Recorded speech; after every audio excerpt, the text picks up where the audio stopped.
I am so honored that Beth has keeps plugging me into things and keeps connecting with me. And I'm just deeply honored to have a connection with the Library Association and see whether or not any of this lands with you, and look forward to maybe hearing back from you after this, how you come to pick up these ideas and plug them into your conversations later today.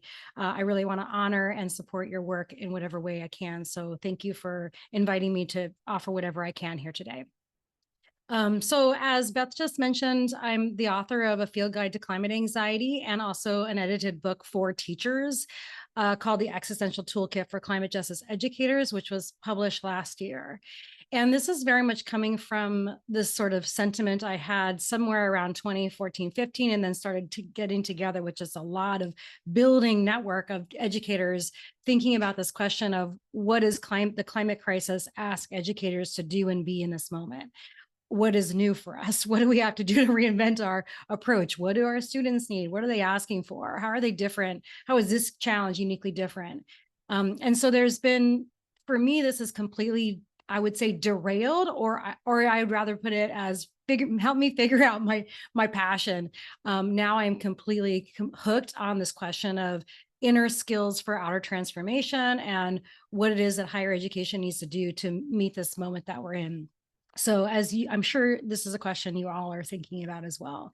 I'm particularly sensitive to young people because I've spent all my time in classrooms with them. And so I'm hoping that's something that we also share, the kind of existential angst that they're feeling. And there is some pretty amazing data on this that I'm not going to cite in this. I have incredible data on the prevalence of climate anxiety and climate emotions in young people in the US and around the world, as well as data on how much teachers and parents and students want to be learning about climate change, and also how it is that they already learn about it, which is usually through social media. So if there's interest in having these conversations about where librarians can intervene and how this happens, that's a whole separate conversation that I'm not going to talk about right now. Okay, so moving into my slides, in this book, a beautiful essay by M. Wright included a graphic that they designed that I'm putting on the screen right now that I wanted to lift up and use as an opener for my conversation today, which is a beautiful graphic linking. And we've probably seen graphics that show things like fight, flight, or freeze, or nervous system dysregulation, but link the nervous system of an individual's body to the kinds of beliefs that might come out of it. And these are not all encompassing, but these are just some examples of, and a good visual for how to see how information about climate change or the polycrisis or problems in the world might come in through what mindfulness teachers call your sense doors, might come in through your thoughts or from media that you're consuming or from education or from conversation with a friend or whatever, come in through a sense door. Or if you're in a wildfire situation, it might come through things like smoke, right? And the visual image of orange skies. These things trigger our nervous system to have reactions. And then those reactions can sometimes manifest in these different emotions, which is the next wheel. And then those emotions can often, not always, these are not like linear processes and they're different for everybody, but can lend into these kinds of beliefs. And I kind of wanted to take your temperature right now and just ask you to take a moment to read around that outer band of beliefs, that lighter gray band, since you have the screen right in front of you. And hopefully eyesight is okay on this one. Sometimes when I do this in a big room, these are really hard to read far away, but hopefully this is right in front of you. Which of these beliefs in the quote marks kind of captures where you've been at for the last couple of days? I'll just give you a moment.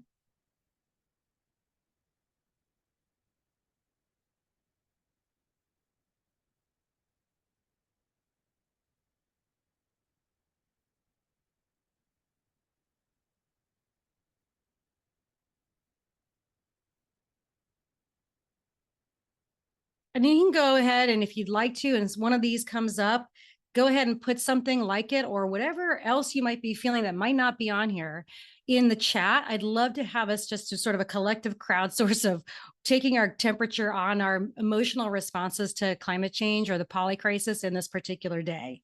So go ahead and do that. And I'm going to open up the chat too, so I can see what's happening.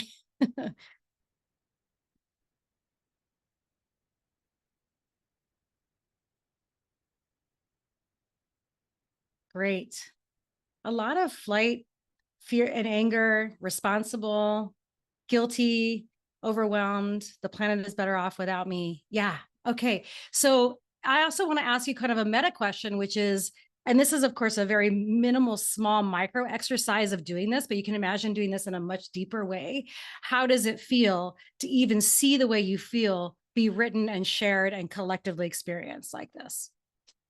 So if you draw from the belief outside circle into the center, you see those nervous system states, and you can see how it is that we might move from, depending the causes and conditions of our own traumas that we come to a situation, the own work that we've done, our own awareness of our own windows of tolerance, which is a concept I'll get to in a minute, to these different types of responses. And they're not static, they're not set in stone. We have neuroplasticity, and we can work on our nervous systems. This is part of the work that I want to make the case for as part of climate action, is down to the micro level of our nervous systems. Where is it that we can think about moving towards a state of, whoops, I meant to have a different slide there, I'm sorry, moving toward the state of the bottom category of social engagement. So where I'm moving in this conversation and this discussion today, I'd like us to talk about how can we get from the feelings and the thoughts that we're writing in response, which is mostly some of these kind of fight, flight, freeze, appease, dissociate. I will give you a comic in a minute. The next slide is a comic that really captures my feelings of dissociation. More towards this idea of social engagement, and how can we get the students, our colleagues, everybody that we're working with more into this category of social engagement? There is a huge literature on this, on why it is that we need social engagement. I'll just kind of footnote that there and hope that you will assume with me that there is research on why social engagement in a democratic society anyway, and also for our neurons and the ways that we're designed and wired evolutionarily, that social engagement is kind of the medicine for all the things. But we want to get to that social engagement. I wanted to just give a little bit of humor, because humor, of course, is also a really good way to crack open the door for dealing with difficult conversations when dissociation is the thing we're most likely to do. So I think this is ironic that this comic allows us to not dissociate as well. You've got this sort of maybe father figure person here asking this younger person, so what do you hear in the seashell? And I imagine this father figure trying to share nature with this kid, get this kid out of their screens and like out into in real life, or to touch grass or whatever you want to call it. And here this kid is saying, I hear the sea level rising in the shell. I hear bluefin tuna being hunted. I hear boat people crying. I hear villages being swept away. I want my iPod back. And it's sad, it's funny, it's all the things. It also captures why it is that I just wrote a piece on this too. Like, why is it that young people are so on their phones all the time? And we have this panic about social media and their phone addictions and the attention economy. We've, books and pages of ink is spilled on this.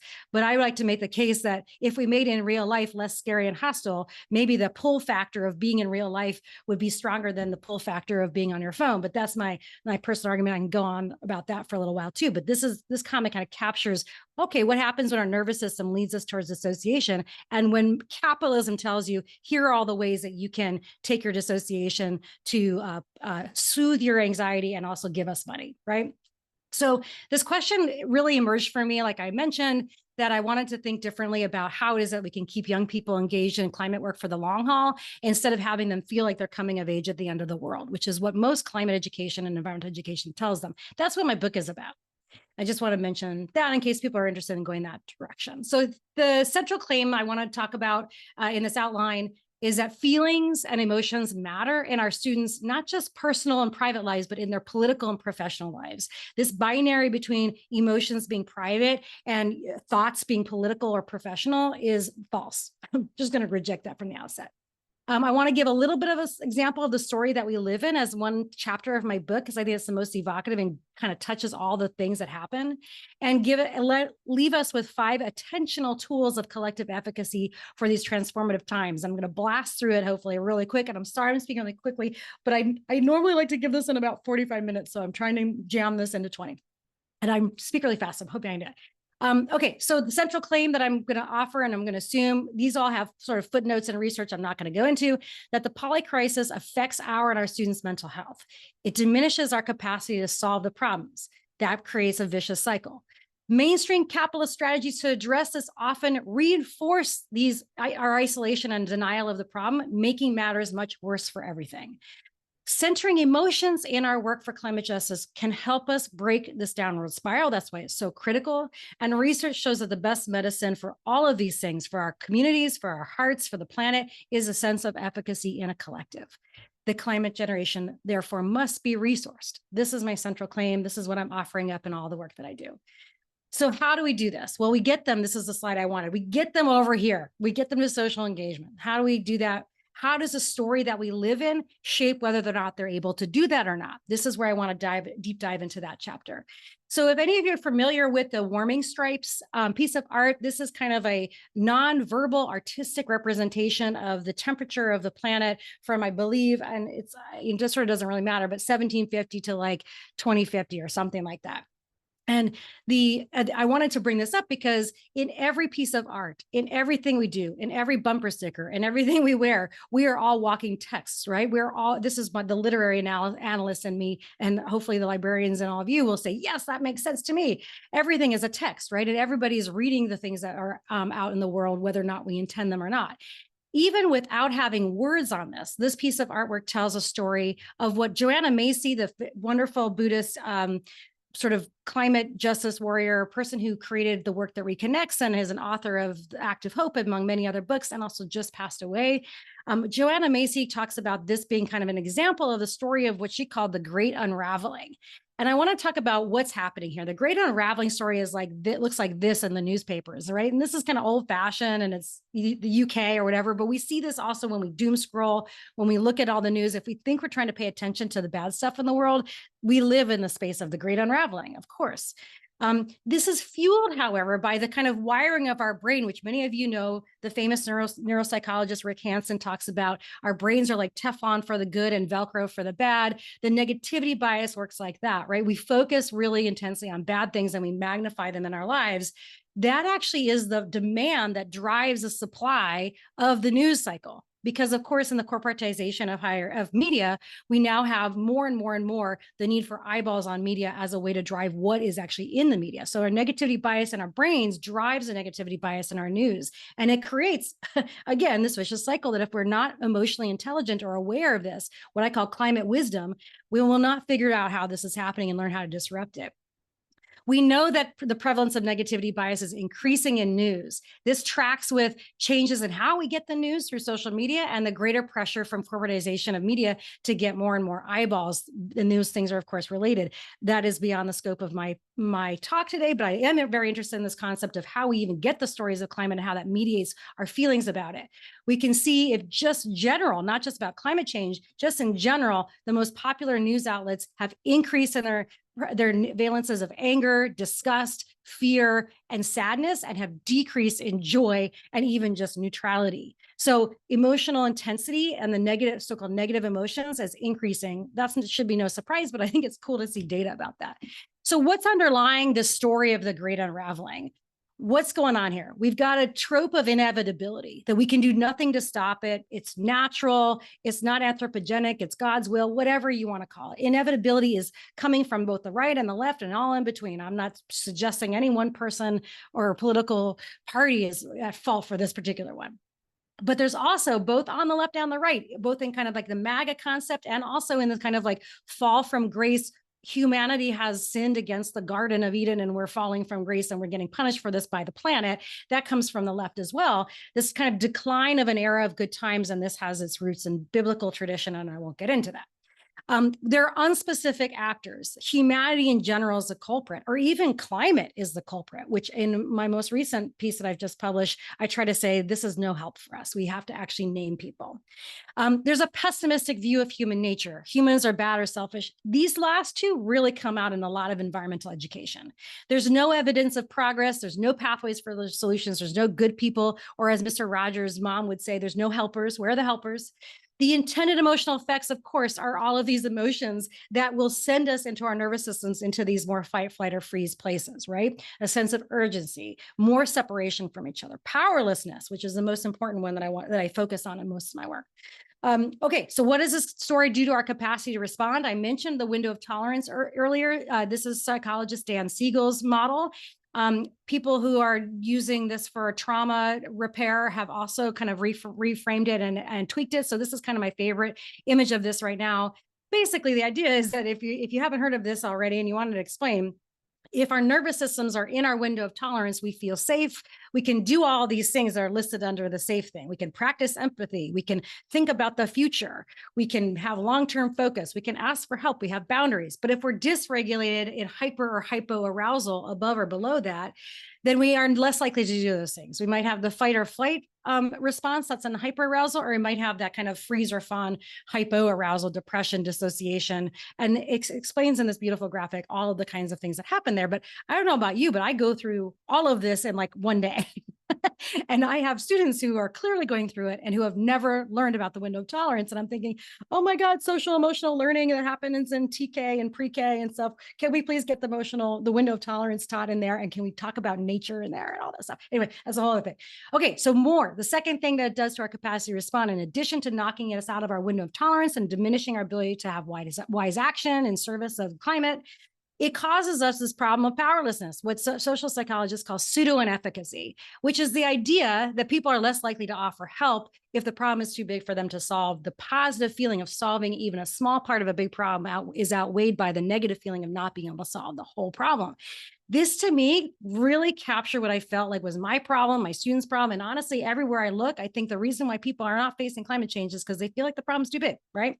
And they're too small. So then I like to deconstruct this and say, nope, we have to think about two things. We have to think about the ways that you're not small and that the problem's not big.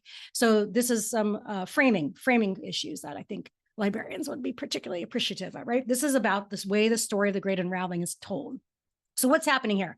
We have this kind of feedback loop, right? The negativity feedback loop that's happening with our bias in our brains and news is leading us to the perception that we're living in a particular story of the Great Unraveling, which leads us to these problems with our, psychic numbing and empathic distress and all the rest. That leads us off into actions that further isolate and harm. And you can see that this is an ugly, nasty spiral that I'm trying to say. It's not good, not working. How can we disrupt this? 5 tools of collective efficacy I want to leave you with to heal from burnout and to be resourced in the face of polycrisis and its harms for your students, for your colleagues, for yourself, whoever you're working with, for the rest of your day, if just that. How can we help ourselves, our colleagues, and our students to develop these tools? And I normally like to spend a lot of time unpacking these tools, but I'm just going to kind of leave them here as the last slide. The first one is to live in a story of what Joanna Macy would call the Great Turning, which is actively taking responsibility for curating a story where we are agents in building a world we would desire, rather than just constantly fighting a world that we fear. The second one is to unlearn individualism and practice right relationship. For me, this has meant completely reinventing how I teach, to think about relationship first and above and beyond all content. It's the medium, it's the how of the what that we're going to do. And it also is the medicine for all the things. So I am like in this place of thinking, as a pedagogy, how does individualism show up in everything that I do, and how can I unlearn that? Working with our brain's default reward-seeking wiring, which means making this stuff pleasurable. This is very much an Adrienne Maree Brown concept. If you're interested in that citation, Adrienne Maree Brown has a whole book called Pleasure Activism. And also neuroscientists talk a lot about the reward-seeking brain and how it is that we need to work with that to deal with climate change. Healing ourselves. This is very much straight out of like Audre Lorde's, self-care is not an indulgence, it's an act of political resistance. And this is not just because we need to feel good, but because we want to make sure that we're reducing the ways that we reproduce harms and expand our own window of tolerance so that we're still resilient and have capacity to respond in wise, unharming ways when we are under stress. Identifying the future that we desire and the stuff that we love. And so I love ending on love, right? This is like bell hooks. This is all the rest. They're all saying basically, Martin Luther King Jr., that love, even though it's difficult, even though it seems the opposite of the sort of mechanisms and infrastructure of that which we feel like we're working against. Actually, if we spend most of our time thinking about fear and the monster in the room that we want to fight, we will often let the things that we love deteriorate, right? And so Adrienne Maree Brown basically talks about feed what you want to grow.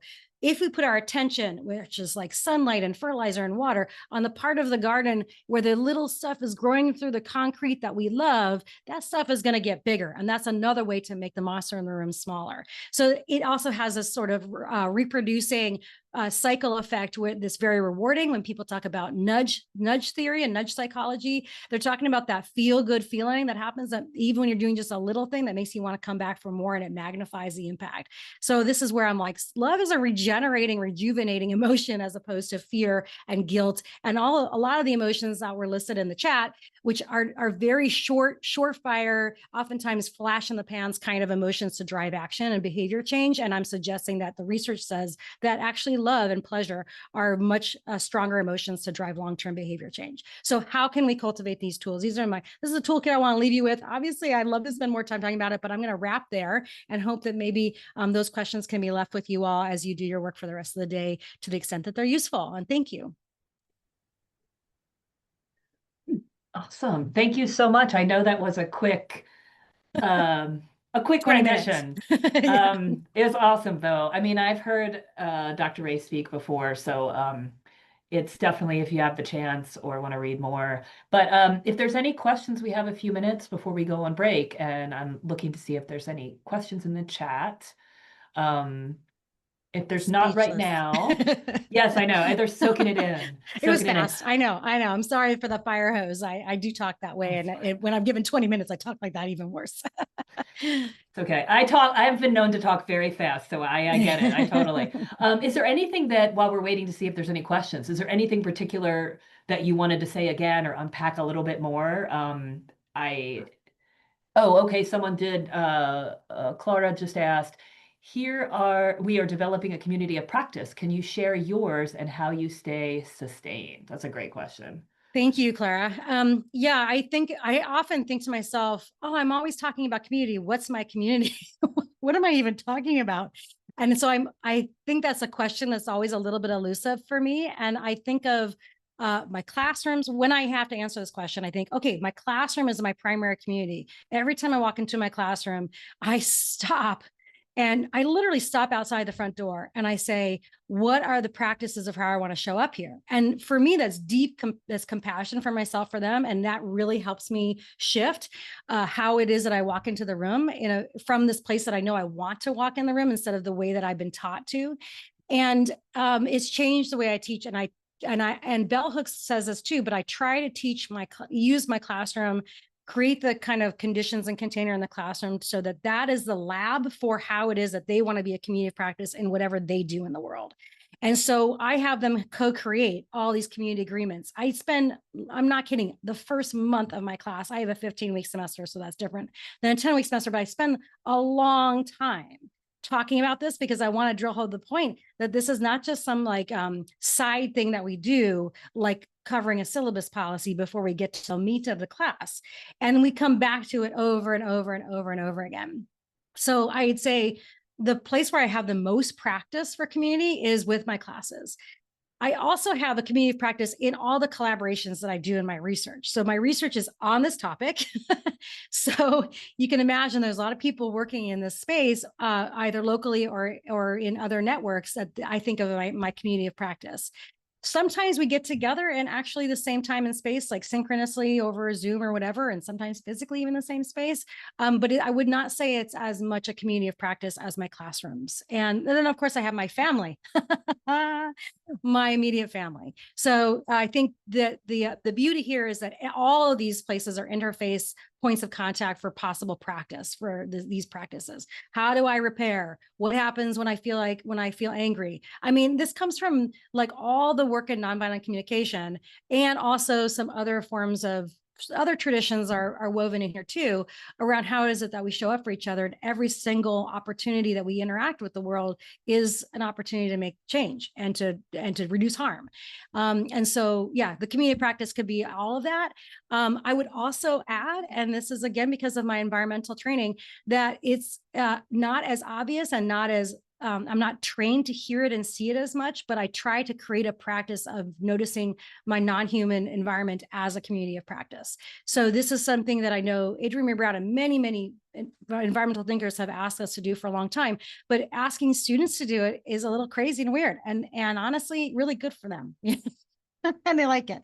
So, developing a relationship with something more than human over the course of a semester, for example, or mapping out their net relationships and then asking them to add on a layer of their non-human network relationships, just to expose them to how little they pay attention to, and how ecosystem services or ecosystem relationships are really reciprocal and are often hidden from view by mainstream culture. So yeah, there's a lot of ways to kind of think about that question. It's really interesting. I don't think I answered it, but no, that's a great question. I love that our campus just became a campus arboretum, and there's a map of all the campus trees and plants, and you can take a tour. And so I'm encouraging people to get to know their community, non-human community right around their building, which is a great, absolutely, that's a great way to connect. Perfect place to do it. I wish all campuses were arboretums. I feel like it's like the landscape of a campus is a really great place to practice this stuff. Like the critical thinking about what was on this land before. How did this land come to be the way it was? How did these decisions about these different buildings? What does the building tell us about what it is that this university wants us to do and feel and act in the world? Do we want to do that? Are we consenting to that? All that kind of stuff. Yeah. There's power too in that. We have one other, well, before I forget, are you willing to share your slides? We have several people asking if they could see them afterwards. Of course. That would be awesome. Okay. Yes. So we'll share those out later. Someone else has a question. This is related to creating community, but I'd love to hear more about Sarah's for unlearning individualism, the point you made. It's such a big cultural obstacle. Yeah. I think, first of all, for all of these things, for getting to know your tree neighbors, for asking questions about your landscape, for having relationships with the more than human world, for getting off your phones, for like all of it, there has to be buy-in, right? I mean, it can't be like a should thing for students or for ourselves. There has to be like a larger, it's in alignment with my values, even if it's not the most immediate pleasurable thing in front of me, like the marshmallow experiment, you know? And same goes for unlearning individualism. Individualism feels really good. I gotta be honest, you know, and there's a lot of ways that I'm not ready to give up individualism, you know, and I also have from a kind of feminist perspective, I have this feeling of like, well, I do that already, plenty enough, you know. So there's a tension there that I want to just name, but for me, the buy-in has to do with a worldview. Rebecca Solnit writes about this beautifully in her latest book. There's No Straight Line That Will Take You There, I think is the name of her new book. It's just a collection of essays, which is beautiful because I've been following her essays for so long, and she puts them kind of in one place. And there's an essay in there that talks about how the world is no longer going to be divided between progressive or, you know, the right wing or the left wing, right and left, red and blue. It's going to be divided between individualistic versus collectivist.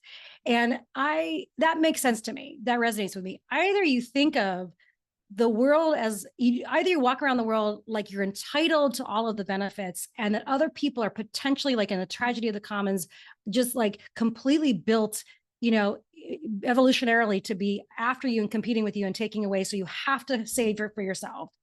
Or you're going to be in a world where you're walking around like everything is a gift and you want to give back.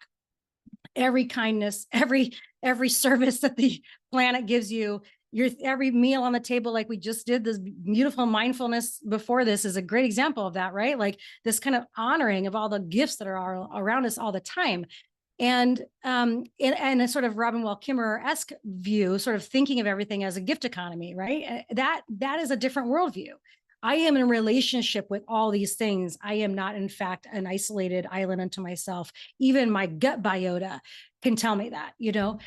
So that's, I suppose, what I mean by that. And to me, that's not just a matter of I should be less individualistic. That's a matter of honoring and recognizing the biological fact of my non-individualism right? And living in alignment with that, right? So that I don't have more conflict in my life. So that's for me, partly the buy-in. I might aspire and would like to tell you that I'm doing it for biocentric, deep ecological reasons, but you know, a lot of people need more than that, especially since individualism is so compelling. So I don't know if that helped. Great. Yeah, it's just, it's tough. And we struggle. I think that's where what I got out of it. It's gonna be tough. Yeah. But and there are some places where individualism is really like a political necessity too. So there's strategic moments for using it, but I think it's worth the exploration for everybody, for every individual. For every individual. There you go. And individual, not to be individual. But I was actually going to say one more thing about that, which is that when people come to me and say I'm despairing about the climate, I often think to myself, oh, you're suffering from individualism. And which isn't to dismiss the suffering, but it's to say if you kind of woke up to how many people are doing this work and how many people care, what Paul Hawken calls the blessed unrest, or what Adrienne Brown calls the emergent mycelium network of people who are doing this, it's not making mainstream news. This goes back to, do we pay all our attention to the monster in the room, or do we pay our attention to the stuff that's not making the news, right? All these mycelium networks of progress and things and love happening around us all the time. If we saw ourselves as in this massive, people talk about like you're preaching to the choir. If we saw ourselves as in the choir, surrounded by the choir, we wouldn't feel as despairing. Period. And there's research to support this. It might not necessarily be true for every individual, but the research that support this studied people who got involved in climate action to answer this question: does action assuage anxiety about climate change? And what people are finding out, yes, over and over. But when you dig into it even further, what they're finding is it's not the action itself or the fixing of the problem that assuages anxiety, but the being in a collective to do so. So you can actually separate out I think that's a mind-blowing finding, and it should be instructional for us. Right. Yeah. That is like the perfect way. I hate to end because we can keep talking about this for so long, but that's a good way to end it, because that's kind of why we're here today. We wanted to bring this collectiveness together so we don't feel alone, so that we can be inspired by each other. And I hope the rest of this day will help people find that. There's some other good comments in the chat, but we are going to take a break for I guess about 6 minutes or so, and we're going to start back up at 2 p.m. Eastern. So thank you again, Sarah. This was wonderful. I hope you all find her resources and her information lovely, and we'll send out the PowerPoint later. Thank you. Thank you, everybody. Good luck today. You can take a look at our strategic plan with those. It is linked as well. And just the mission is to provide connections and leadership with a triple bottom line. And our vision as well. As participants, we live out the core value of sustainability in our professional and personal lives. And we also have a commitment to how we approach. We strive to prioritize connection and self-care when engaging in this work, so that it is personally sustainable as well. We will respect boundaries, intentionally approach the work in a values-driven way, emphasize gratitude, and center flourishing as the ultimate purpose of our work. So if you could go to the next slide, please.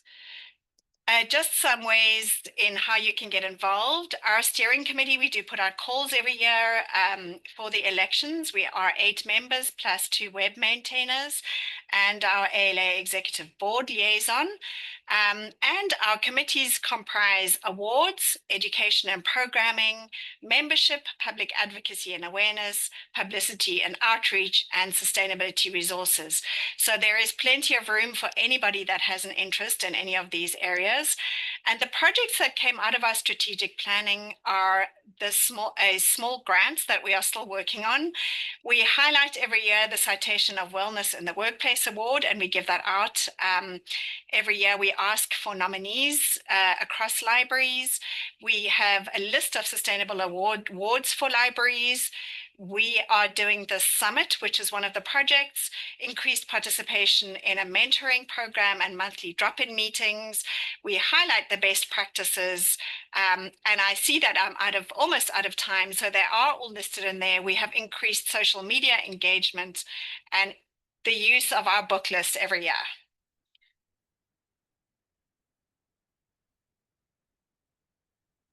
Thank you, Sarah. Sure.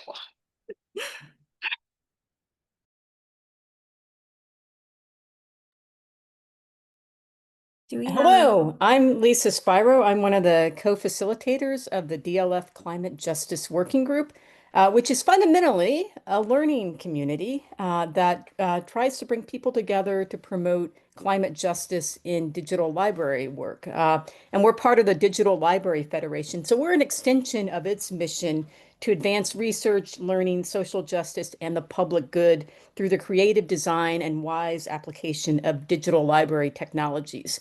So fundamentally, our goals include building community, as Sarah was suggesting, is really critical, especially among digital library practitioners who want to figure out how to act on climate justice. We also aim to promote learning and deepen our understanding of climate justice, especially as it relates to digital library work, and to come together to create resources for advancing climate justice. And I'm going to hand things off to my colleague Justin to tell you a little bit more about how we go about pursuing those objectives. Thanks, Lisa. Next slide, please. Hi, I'm Justin Wadland, and I am the co-facilitator of the DLF Climate Justice Working Group with Lisa. And yes, thank you for dropping that link. I was going to do that. So one of our major initiatives was the CLEAR, that's the Council of Library and Information Resources Climate Resiliency Action Series. And it was a series of 6 sessions. Some of the folks here on this call were presenters at that. And all of the recordings of those sessions are online for viewing. We cover topics like intro to climate resiliency, developing climate resiliency programming, collaborating with Indigenous communities, and then also the intersection of digital preservation and climate, a number of other topics. The best way to get involved with us is just to sign up for our listserv. It's from our homepage. And we have monthly 1-hour meetings. We welcome any level of participation in those meetings. And right now we're finishing up a summer reading series. We typically do a book group during the summer, and we're reading Trevor Owen's book, After Disruption, A Future for Cultural Memory. And we're going to be discussing the last 2 chapters of that book. And then in the September meeting, Trevor will be joining us, and we'll be able to have a discussion with him about the book. I'm really excited about that. And we are, in a lot of ways, figuring out what our own future will be. I imagine we're going to be focusing on, Lisa and I have been starting to talk about a potential project around climate issues around data centers. I think that's a kind of a hot topic because of all of the uses of artificial intelligence and the impacts of that. And I think I will end there. Thank you for including us. Thank you.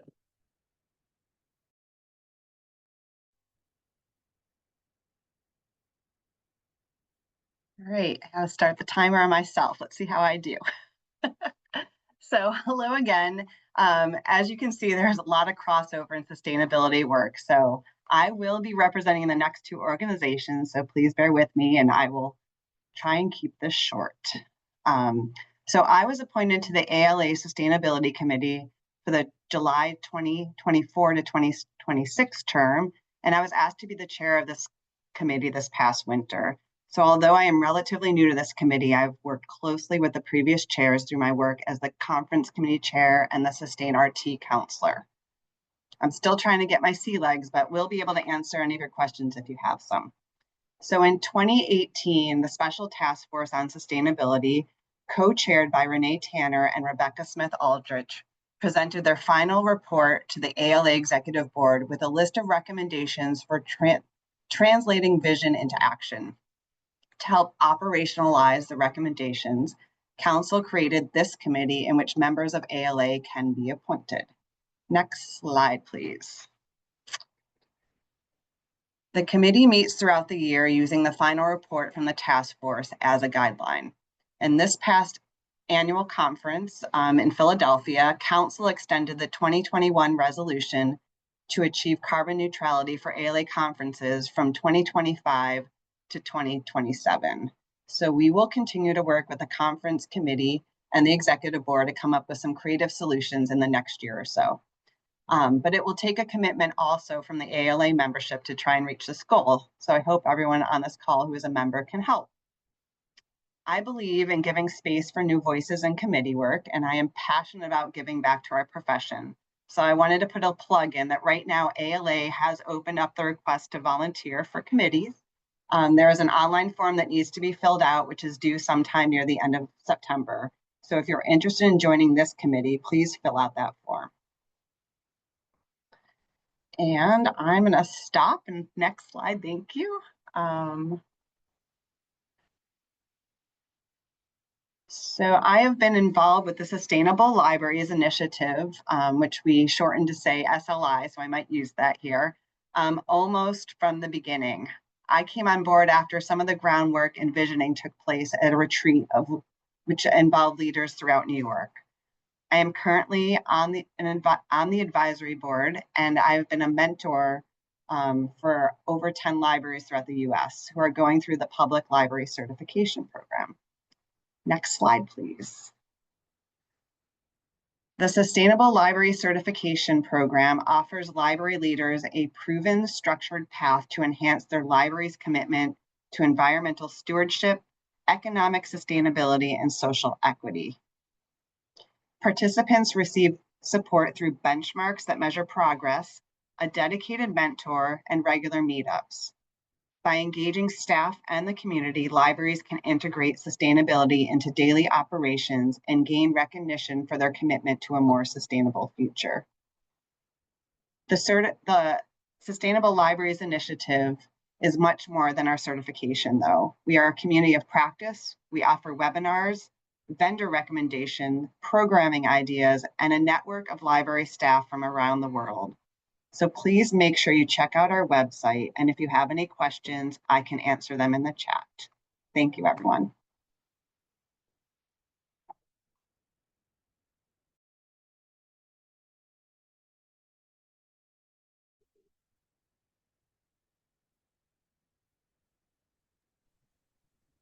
Do we have a representative from NSLIP today? Yes, we do. Can Oh, you hear me? wonderful. Yes.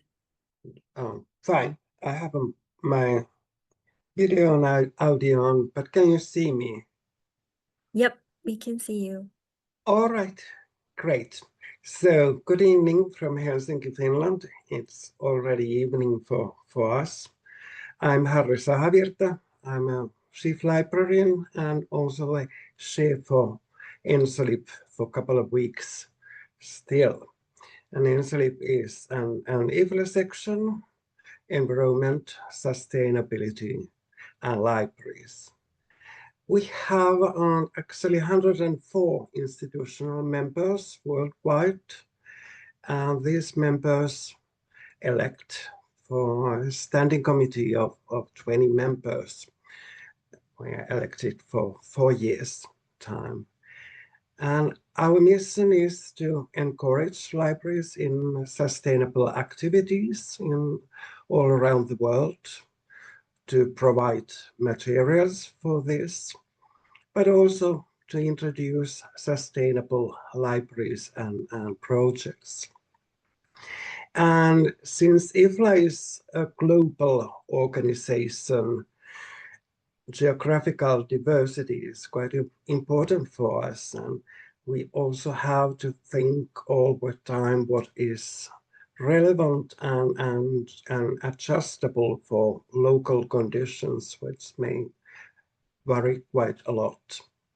We are quite young section. We've been full section only 4 years, but also quite active and win an IFLA Dynamic Unique Prize 2 years ago. And the next slide, please. Yes. So the International IFLA Conference is, of course, quite important for us. But I think we are most proud of the IFLA Green Library Award, which has been given out for 10 years now. It has 2 categories: the best green library and the best green library project, which gives some chances for more modest activities too. So you don't need to build a new library building to take part on the competition. And we also have sponsors for it. De Gruyter Publishing House has been sponsoring us from the very beginning, and now also the Library Choice will sponsors. And this autumn, Green Library Guidelines are coming out. They are actually ready. We are just waiting for the acceptance for IFLA headquarters, and these are planned to help libraries in everywhere in the world for being more sustainable. And yes, you do find all the information from our web pages on the more projects. So I thank you for listening. Thank you very much.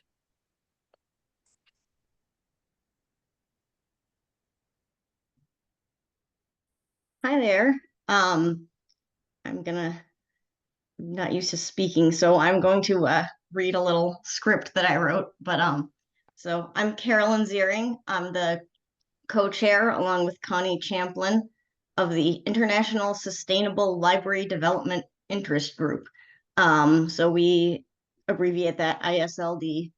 Our group was begun about, I think, probably about 25 years ago now by returned Peace Corps volunteers who became librarians and members of ALA. Our aim is to connect people who are who have or are trying to start a library project with resources that can help. Since we're an interest group, we have we're an interest group of the International Relations Roundtable, so we're allotted time to meet at each ALA conference. We also organize a networking lunch on Saturdays during each conference. And that just gives everybody in the international community an opportunity to sort of to meet casually over lunch, meet with friends and international librarians to make connections.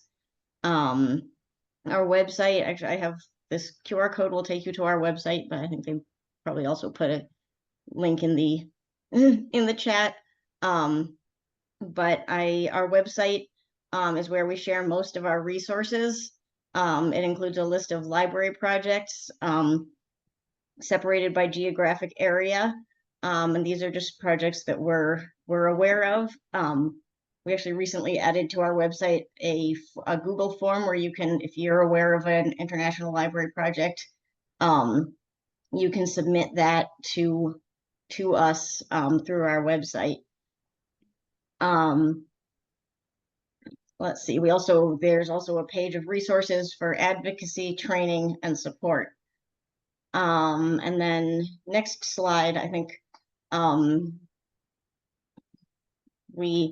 so I think it was mentioned that we were supposed to talk about successes. So as far as successes, we usually hold an interactive program centered on a specific topic affecting international library projects at the annual conference.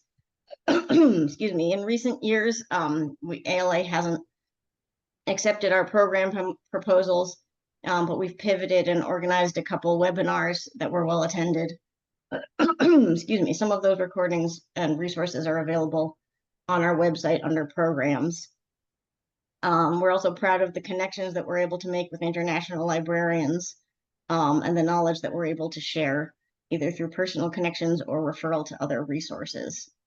Challenges, where we've had some challenges recently is some of the changes with ALA. I know some of it, the structure of ALA seems to be changing a little bit, and just the lack of attendance at conferences or in-person connections has made it hard for us to recruit new members. So thank you very much. Thank you.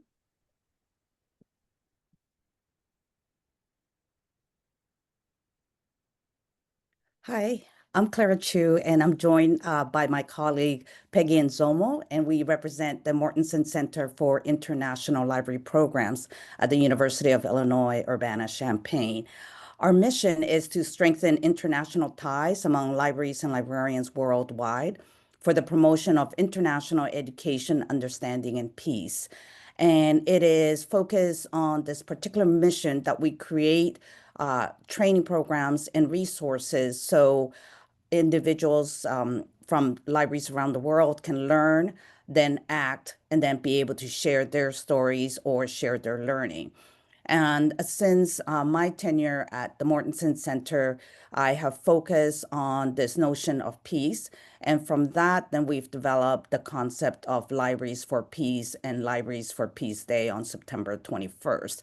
with the United Nations International Day of Peace. So from this work, then we created an initiative that is Libraries for Sustainable Development. And so this portal promotes the UN Sustainable Development Goals. So it serves two purposes. One is a hub for resources on library efforts to advance sustainable development across the globe.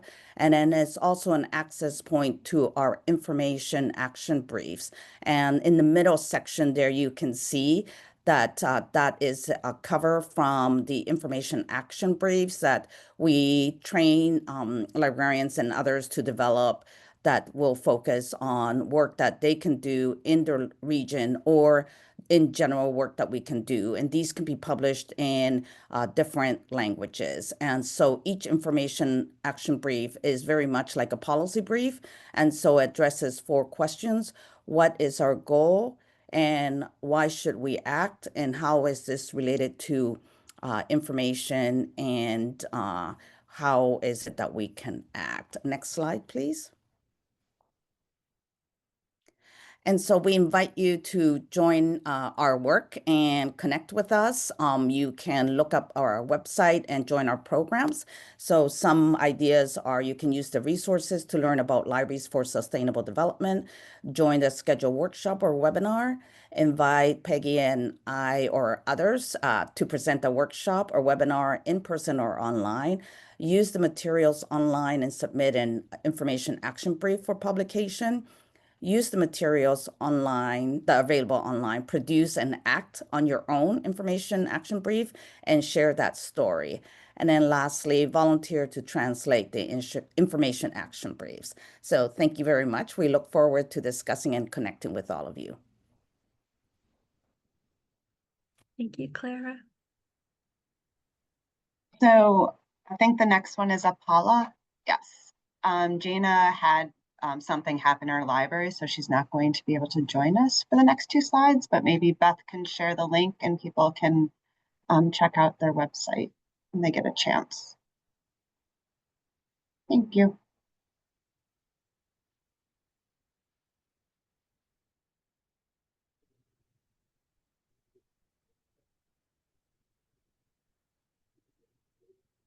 Greetings from Connecticut, and I was wondering if I can claim Paula's time, but thank you so much for having me. My name is Dawn Laval. I'm Director Division of Library Development for the Connecticut State Library. We provide statewide services to all libraries in the state of Connecticut and across the country.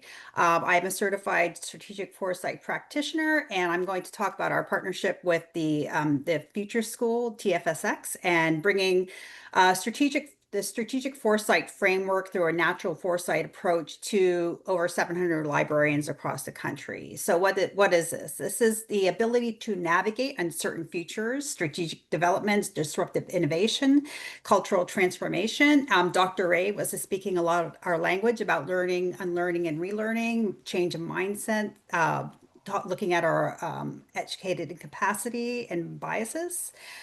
We're looking at the future of libraries through rapidly accelerating change. Functional views, how do we do this? We do this through creating functional views of alternative futures and possibilities through mapping future scenarios. This results in genuine transformation, change management, and of course, sustainability and the ability of an organization to deliver services to their communities. Scenarios planning for libraries creates an immune system, creating multifaceted strategies to be effective no matter what happens 10, 20, 30 years down the road. We have a Future of Libraries network. It's a community of practice of futures practitioners. We have a few on the call today here. Next slide, please.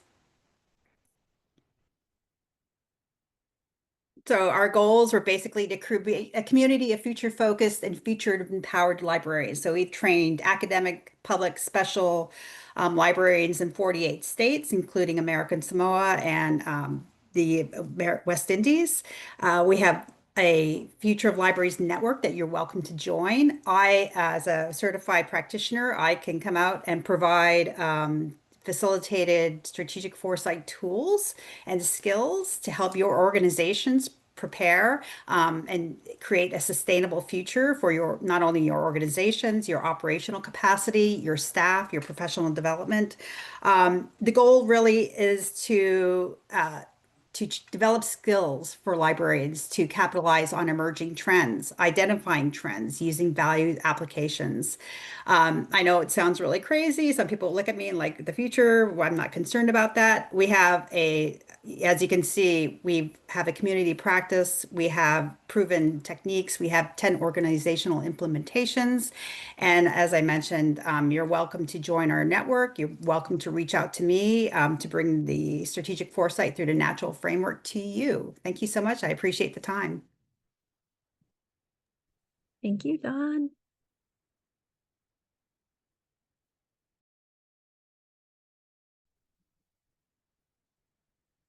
Hello, my name is Julie Shee, and I'm here with Eric Fitteplace on behalf of the NDSA Climate Watch Working Group. And our group was formed in 2023 by Sybil Schaefer and focuses on monitoring for significant scientific, political, and other updates related to climate change, and keeping the digital stewardship community informed of these events through an annotated bibliography that we publish to Substack on a quarterly basis. For each resource that we highlight on our Substack, we include a summary and key points from the source and provide a brief discussion on its relevance to and implications for digital preservation. Our Substack also includes a set of foundational resources that introduce key concepts in climate change, including adaptation and resilience, and explore the relationships between climate change and GLAMs and climate change and digital infrastructure. And through this work, we aim to empower our community to prepare for and respond to the impacts of climate change, and in so doing, help to build a resilient community that is ready and able to adapt to our emerging environmental reality.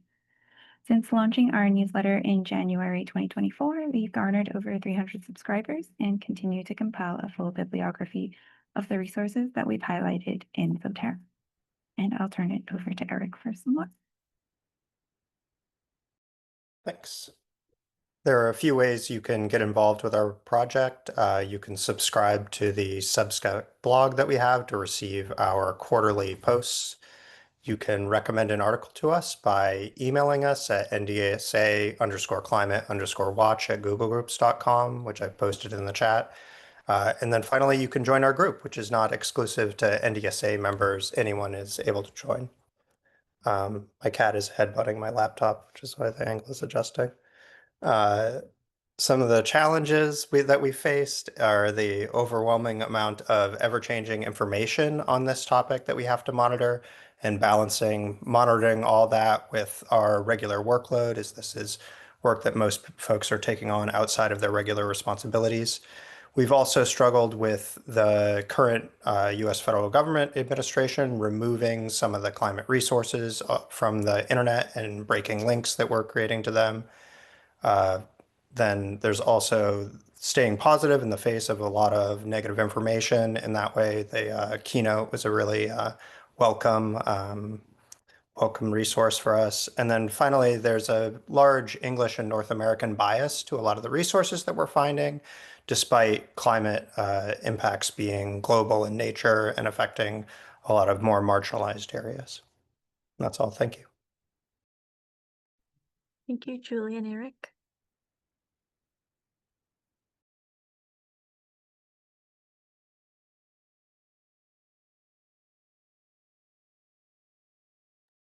Is Loida here? Hello, everyone. I'm glad to talk about the ALA's United Nations Subcommittee. The name is very long, but I am very happy to share a little bit as a chair of this subcommittee. Libraries have been advocating at the United Nations since 2014, since I presented the first library program at the United Nations. And on behalf of IFLA, we've done this work. And fast forward all these years, finally, ALA, with the collaboration of IFLA, was able to bring a delegation to the United Nations for the first time to the high-level political forum that just happened this July. And the way this developed is that I've been advocating on behalf of e-flying libraries at the UN in 2019 or 2020, when Julius Jefferson was president of ALA. He created and appointed me to the task force. And on the UN, we created a multi-year strategic plan. And based on this, there are many initiatives that have sprout around ALA, because we sent this multi-year strategic plan to the leadership. And it's just beautiful to see how many things have happened. We still have the task force page is on. You can go and download many resources that libraries around the world are downloading and using. And if you go to the UN SDG Book Club page, you will see examples from one of our task force members from Serbia. We have presented events on the during the high-level political forum on 2023 on issues of women empowerment and library services to indigenous populations. This year, we presented a program about libraries as catalysts for inclusive employment, skills, and prosperity. And annually, we present an event about AI for Good, which is an initiative from the United Nations. The UN has stated that the SDGs, or the Sustainable Development Goals, are what technology are what, and the technology is the how the world achieves development in more and more equitable world. And so all the recordings and of our efforts and many resources are in both pages of the task force in the subcommittee. And now I will switch to Reforma, and we can see the next slide. These are just examples of the work of the task force and sustainability. But now we'll talk about Reforma. That's the second thing I have to do here today. And Reforma is committed to sustainability in libraries, and I am delighted to continue to collaborate with Reforma as a past president of Reforma as well. So it's wonderful, right? Past president of ALA and past president of Reforma. The initiatives are centered around sustainability, not in an environmental sense, but in terms of social, cultural, and educational sustainability, particularly for Latino communities in the U.S. And the focus is on creating inclusive spaces, ensuring equitable access to resources, and guaranteeing libraries remain vital for future generations. While environmental sustainability may not be the primary focus, Reforma work in promoting cultural sustainability and community engagement, support for bilingual and multicultural services, equitable access to technology and resources, partnerships for social sustainability, cultural programming for education and sustainability, and many others. Some of the examples of the work that we have done through the Reforma International Relations Committee that I co-chaired are, for instance, events on Latino zines, celebrating our cultures and communities, library services, supporting human rights, where we had speakers from Iraq, I should say, and from Ukraine. Orgullo y Comunidad, which is pride and community, serving Latino LGBTQ plus populations, and library services to recently arrived Latino immigrants. And we are just so glad to be here with you. And very soon, in a few weeks, we are going to be celebrating our national conference number 8 in Long Beach, in California. Thank you so much to all. Thank you, Loida.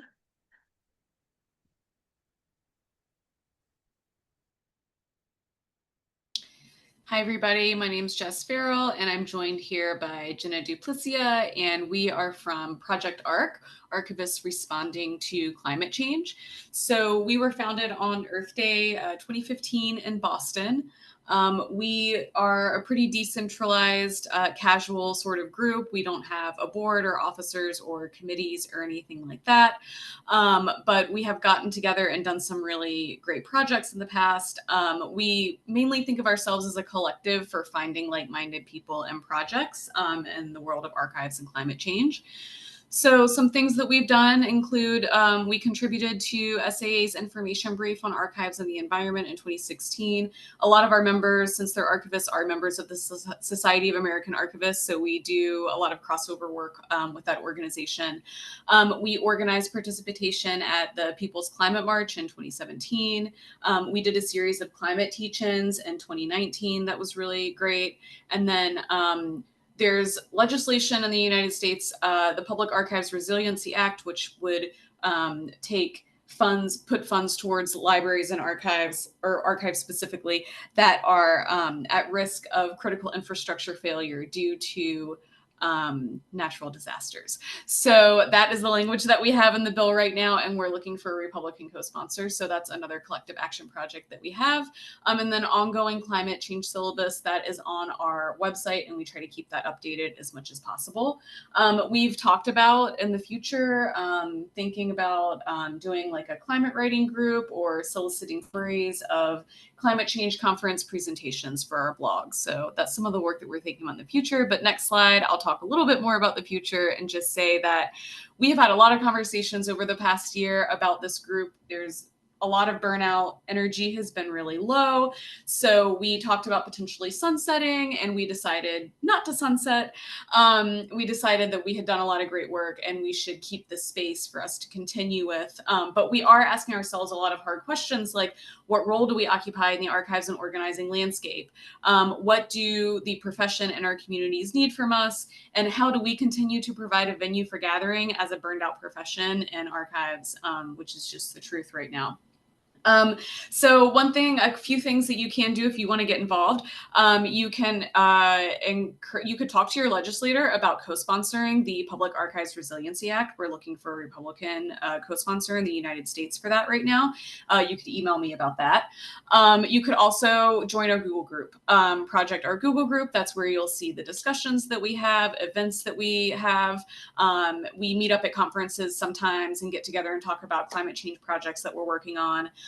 That's a great place to find collaborators. And also, if we have Zoom calls, those are always announced on the list. So thank you so much for your time.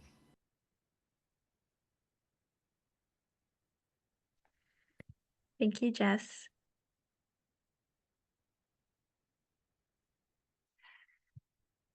Good afternoon. My name is Michelle Aberly, and I'm a consultant for the Massachusetts Library System.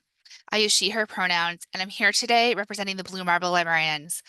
The Blue Marble Librarians is a collaboration of Massachusetts librarians committed to climate change resilience, community building, and working together to envision and manifest a resilient, just future.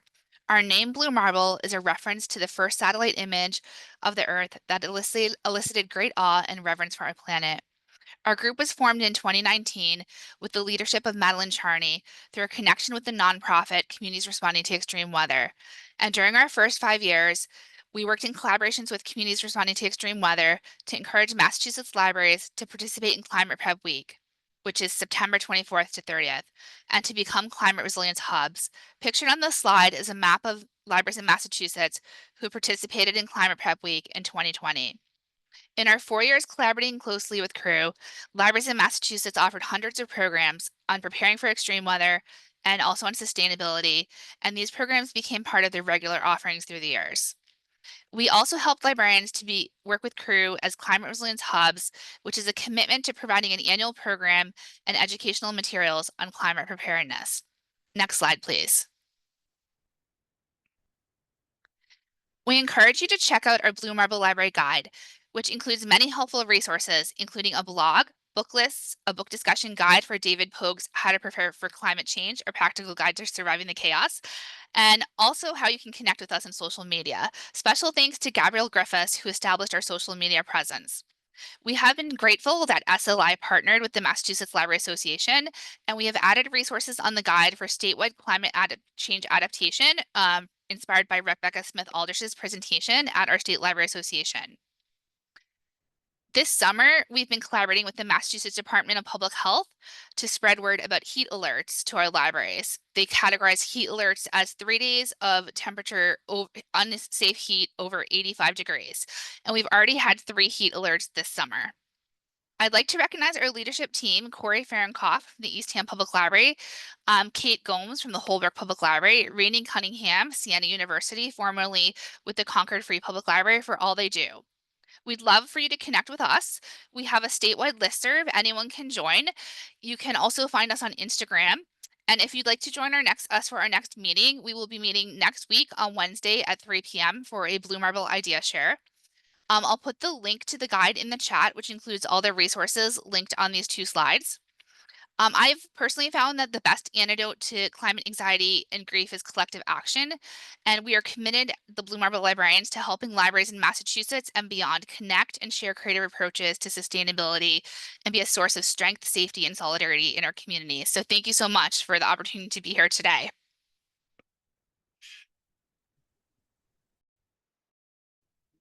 Thanks, Michelle. Perfect timing. You're welcome. Thanks.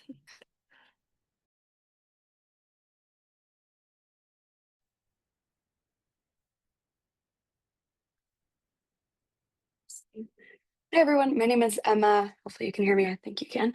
I work with SciStarter. I'm the Director of Operations and Programs for SciStarter, which is also a research affiliate of Arizona State University. And the link to go to the website has just been dropped in the chat. We're essentially an aggregator of activities, projects, and resources for anyone who's looking to get involved in real science research, including many of which that are focused on sustainability, resilience of communities, and monitoring the environment. So anything from Globe at Night that looks at light pollution, to water quality monitoring, air quality monitoring, conservation across the world. You don't even have to be in the location that the conservation will be happening. And so you can kind of sky's the limit on what types of activities you can do. We've referred to this as citizen science, is the term that's been around for a while, but we have recently started using acts of science. Other synonyms are community science, if you've heard of that, and community science, participatory science, there's many. So there's a lot involved, and many of it can be considered the same as long as it's doing a research or doing science that goes to a research project or goes to a researcher. It's not just a STEM project. If you go to the next slide, we'll see, so we do this throughout the entire year. However, we have a big push for citizen and community science during April, Earth Month, where we request that we activate 1 million acts of science. This past year, we passed that 1 million by April 14th. So we did 3 million acts of science before the end of the month, and it was amazing. You can see our calendar off to the left there too. So it's a lot of events happening throughout the month to get people involved. This upcoming year, we're focused on a reasonable impact of 2.5 million acts of science, also to connect the dots between citizen science and SciStarter with America 250. So if you're looking for a way to connect sustainability and science research into the work you do with America 250, we're a great place to look to for that as well. We engaged, I think it was about 500,000 people this past year, and the previous year we also engaged 500,000 people. On the right-hand side, you can see our increased amount of events happening every year, and we want to skyrocket that past 500 for sure this upcoming April, so we'd love to have you. On the next slide, I have 3 to-dos for you if any of this sounds of interest to you. Number 1, the SciStarter program is free. You can access our database regardless of having an account, but if you have an account, that means you can save projects that are of interest. You can also build lists for your libraries or communities, and it's just all around an easier way to make sure you can keep the material that you find on there. Step number 2, we have a library network. It's got about 1,200 libraries across the world. It's not just the US. And so if you want to connect with them, if you want to get our curated resources and customizable resources that are unique to libraries, that's how to get them. And then number 3, we have an event on August 20th that's about jumpstarting Citizen Science Month, or 2.50 million acts of science for 2026 April. Perfect timing. You can reach out to me via email too. I'll drop that in the chat. Thanks. Perfect. Thank you, Emma. Oh, thanks, Beth.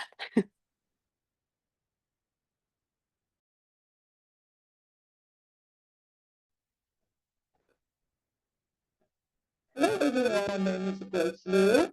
I'm a librarian at the University of Windsor. Oh, Grace, your audio is not sounding that good. Maybe it's just on my end. Can you hear me now? No, there's definitely an issue. Are you connected to your headphones? You might want to disconnect. Okay, disconnect.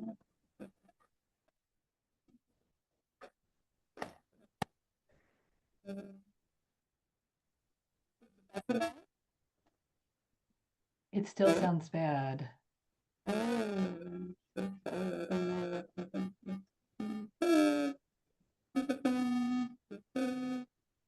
Maybe try without the headphones.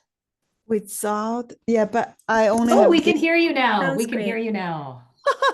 Okay, thank you so Yay. much. Yeah, thank you. I just, okay, anyway, so I will be quick. So hello, everyone. My name is Grace Liu. I'm a librarian at University of Windsor, Ontario, Canada. Currently, I'm serving as the acting head of research and publishing services. I'm also a member of the IFLA Library Publishing Special Interest Group. Today, I'm honored to represent the Chinese American Librarians Association, CALA, as the immediate past president. CALA was established in 1973, and it is an affiliate of AIA, IFLA, and JCLC. It currently includes 9 chapters, 7 in the US, 1 in Canada, and 1 in the Asian Pacific region. Please refer to the map on the right. CALA is dedicated to supporting the professional development and the research of its members. We advocate for Chinese and American librarians in professional organizations and fast leadership through training, mentoring, networking, and collaboration, both in North America and internationally. Our mission is to empower Chinese American librarians to reach their professional goals and contribute meaningfully to the global library community. Recently, we developed our 2025 to 2030 strategic plan. We gathered inclusive input through surveys, focus groups, and other engagement methods to ensure the plan reflects our members' voice. Another milestone was celebrating is the 10th anniversary of our peer-reviewed publication, the International Journal of Librarianship. To date, we have published 22 issues, featuring over 200 articles by nearly 500 authors from around the world. Next slide, please. CALA currently has about 550 active members. If you are interested in joining us, please scan the QR code or visit the link on the left. Our membership benefits include automatic chapter affiliation, eligibility for scholarships, travel and research grants, professional development funds, and various awards. Members also enjoy program discounts, access to our listserv and the mentorship programs, and opportunities to serve on CALA, ALA, IFLA, and the JCLC community. Thank you. If you have any questions about CALA, I'd be happy to connect. Thank you so much. Thank you. And thank you everyone for joining us. I cannot believe we stayed on time. Thank you for the presenters. I know I have a lot of notes that I hope I understand later, and I can't wait to share ideas with some of my colleagues. We now have a short break, and we will resume at 3 o'clock. So that's about 10 minutes for our strategic planning portion of our event. And please stay for that part. We have options for those who are shy, so please come back. Thank you.